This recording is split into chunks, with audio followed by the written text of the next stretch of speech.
Welcome to Das garden. বন্ধুরা, আজকে আপনাদেরকে আমি দেখাতে এসেছি যে দেখুন আমার একটা পঞ্চজবা পুনে ভ্যারাইটিসে কত সুন্দর ফুল হয়েছে আর ফুলটা কত বড় হয়েছে এটা আপনাদেরকে দেখাবার জন্য আমি এসেছি।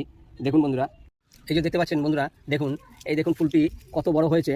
যে ফুলের ভারে ডাল ঝুলেছিল তার জন্য আমাকে দড়ি দিয়ে ডালটি বেঁধে দিতে হয়েছে। ফুলটি দেখলে বুঝতে পারছেন ফুলটা কত বড় হয়েছে। এই দেখুন প্রত্যেকটা ডালে কড়ি ভর্তি, কী করলে ফুল বেশি হবে, ফুল গাছ ভরে যাবে ফুলে। এই দেখুন প্রত্যেকটা ডালে আমার কিন্তু কড়ি ভর্তি। কী করলে জবা গাছে এই পুনে ভ্যারাইটিসে বেশি পরিমাণে ফুল হবে সেটা আপনাদেরকে আমি এর পরের ভিডিওতে বলবো। এই একটা ভিডিওতে এত কিছু বললে ভিডিও অনেক বড় হয়ে যাবে। মেন আজকে এই ফুলটি দেখাবার জন্য, এর আগেও আমি এই ফুলটি দেখিয়েছি, তবে সেই সময় এত বড় সাইজের হয়েছিল না। যে দেখতেই পাচ্ছেন বন্ধুরা, ফুল গাছে বেশি আনার জন্য, ফুল ভরার জন্য যেসব পদ্ধতি আছে সব আপনাদেরকে আমি বলবো এর পরের ভিডিওতে। ভিডিওটি ভালো লাগলে লাইক, শেয়ার, কমেন্টস করবেন। প্লিজ চ্যানেলটিকে সাপোর্ট করে দেবেন। আর গাছের সম্পর্কে আরও নিত্য নতুন কিছু জানার জন্য আমার ফেসবুক পেজ আছে, ফলো করে নেবেন, তাহলে আপনারা অনেক কিছু জানতে পারবেন।